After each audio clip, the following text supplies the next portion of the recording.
catch up on all the weekend goals from the 3 nationwide divisions in Football League Extra.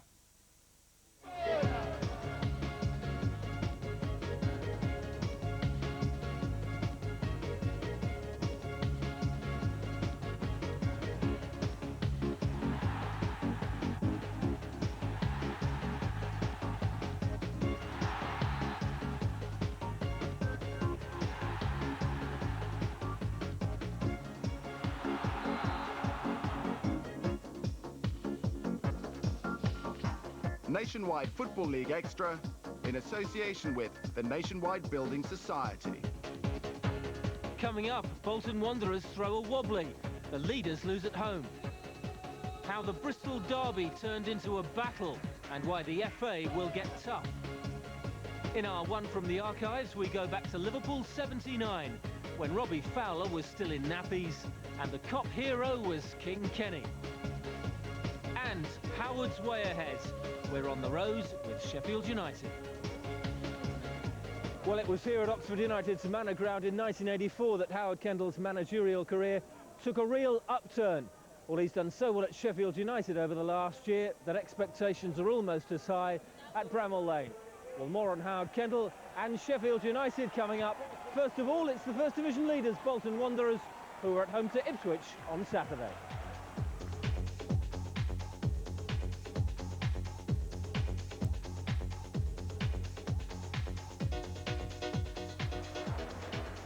This was Bolton's first home defeat of the season, but many had seen it coming. Their form had dipped either side of that amazing 6-1 cup thrashing of Spurs. James Scowcroft put Ipswich ahead. Bolton were missing 4 players, injured or on international duty, and they did drag themselves level. Captain Gudny Bergson bundled the ball in. But the inspiration to win it just wasn't there.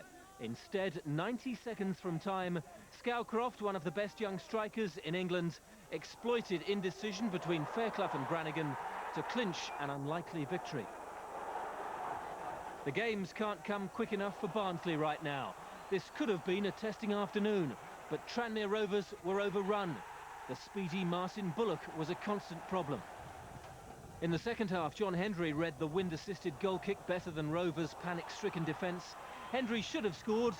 His partner, Paul Wilkinson, did.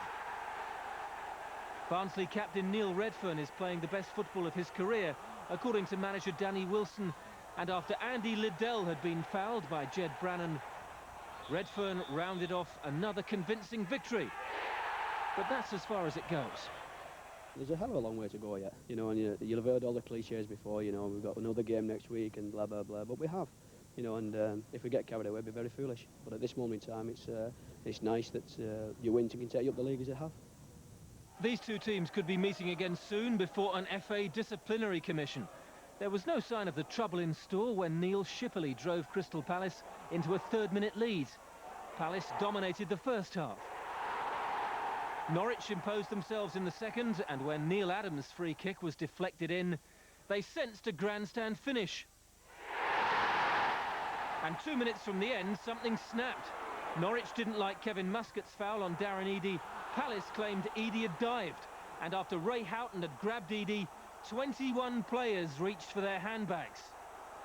In the end, referee Kevin Lynch sent off just 2, Muscat and Houghton, for the first time in his long career. Just when Wolves fans thought it was safe to go back to Molineux, their side were beaten at home again, this time by the bottom club. Oldham's 2 heroes were goalkeeper Gary Kelly and the human stick insect, match winner Ian Ormondroyd. Mark Steen's back at the Victoria Ground, and Stoke are climbing the table again. Here's Peter Brackley. Sheeran.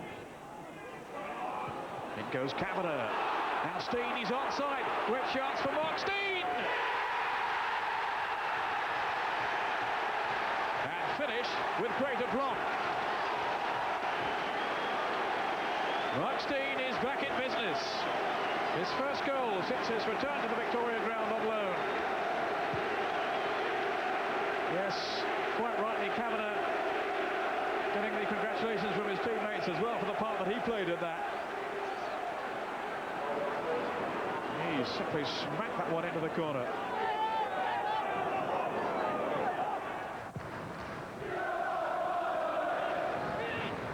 Robinson. Blocked by Waters to Wayne Addison. Kavanagh did well. Off goes Steen from Sheeran's pass. Is this going to be his second? There's the answer.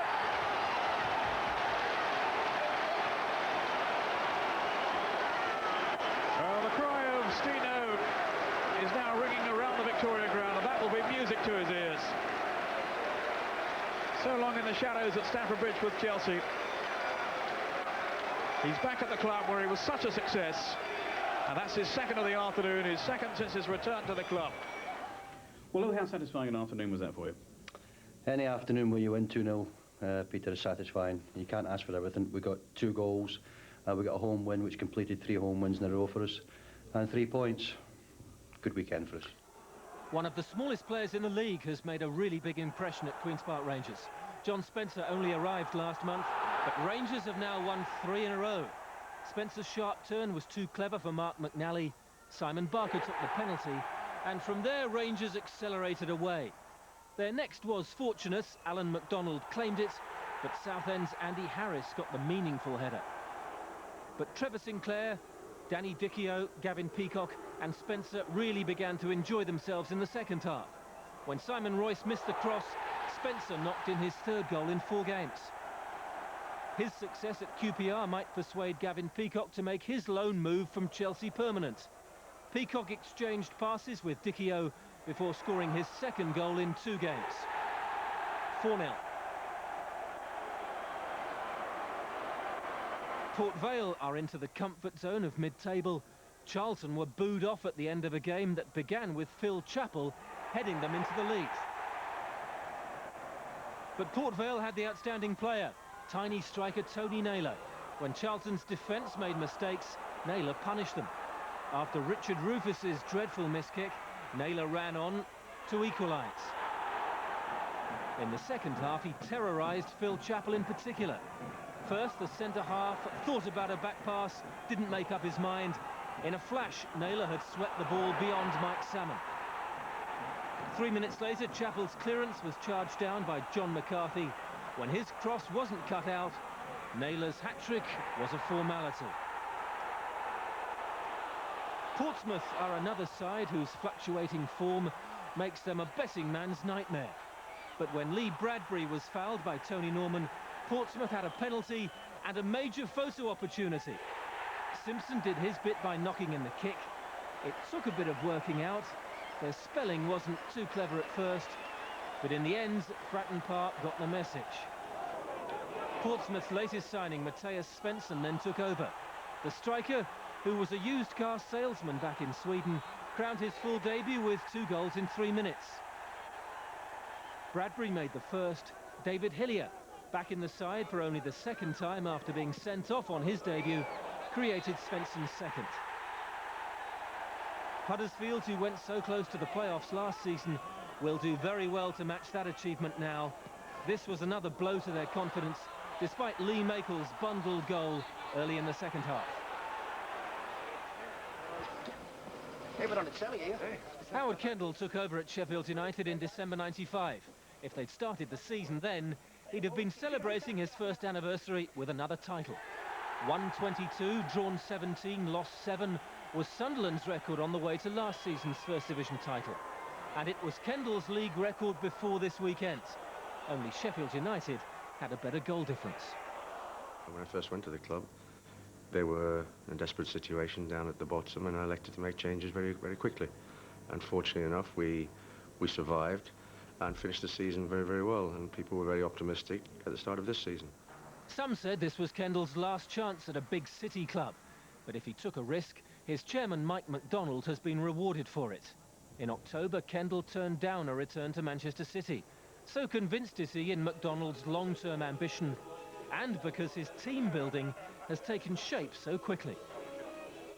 When you looked at the relegated sides, I think that we're probably looking for them to be a real threat in terms of going straight back up, because they were spent heavily to try and stay in the Premier. And they do have outstanding players. Kit Clancy, of course, at Man City. I mean, he's an outstanding individual player. But I tend to try and build teams rather than build it around one individual. Right from the Liverpool days, I think. I think it was maybe Bill Shankly that said, You know, we start with a goalkeeper, a centre-half, a central midfield player and a striker. And if you have outstanding qualities in those positions, then you can build around it. And I think that's still the case in the present-day game. To develop that spine, Kendall has transformed the playing staff. Amazingly, 75% have arrived in the last year. Defender David Holsworth, twin brother of Wimbledon's Dean, is the latest. In midfield, Kendall has always valued experience. Nigel Spackman is also assistant manager. But Howard's Way has found room for one wild card. Striker Peter Cachurro, the first Belarusian in English football. He played a trial match for us, and he played a reserve game. And in the week that he was with us, we could see outstanding qualities, and it was really taking a chance, because you never know whether they're going to settle. And we took it, and the lad's playing particularly well at the moment and scoring goals. Oh, Cachurro getting in around the back of Richards. Turned very well, and it's there! Stow left completely stranded. What a substitution, what an inspired switch by Howard Kendall.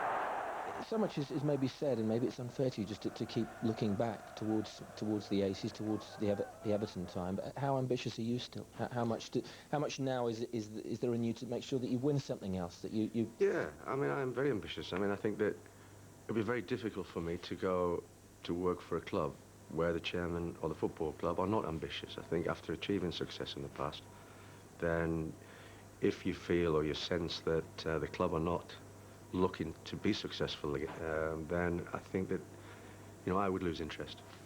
But at the moment, that's not the case. You know, the whole place is bubbling, and we wanted to continue.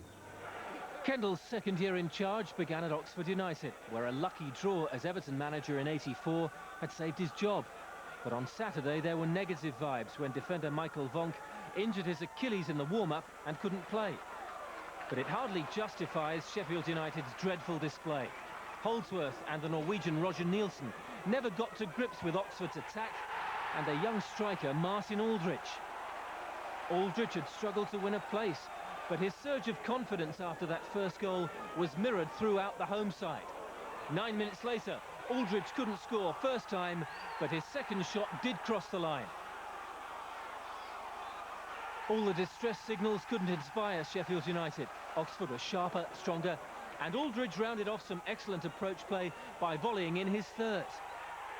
His first ever league hat-trick had taken just 19 minutes. It was the first time Sheffield United had conceded 3 away from home under Kendall. Oxford couldn't play as well in the second half. They didn't need to. And even Nigel Jempson's embarrassment at missing a penalty was soon overcome. 2 minutes later, Joey Beecham turned Nielsen one way and then the other, and Jempson escaped more loose marking to head in. United did put together one decent attack. 2 minutes from the end, Cachurro crossed for Andy Walker to head in. But the team had let down their supporters and their manager, who set the highest standard. He can only hope, in the words of Alex Ferguson, that it's just a blip. And that was so uncharacteristic of the performances that we put in this season, and probably it was the worst since I came to the club. I mean, we started badly. First 45 really was embarrassing. I don't think that any player on our side could hold their hands up and take credit for their performance today. What does it tell you about your team, perhaps, and maybe what does it tell you about the Sheffield United's prospects? No, they've already shown me what they can do consistently. What they will have to do now is to show me at Crystal Palace that this was a one-off.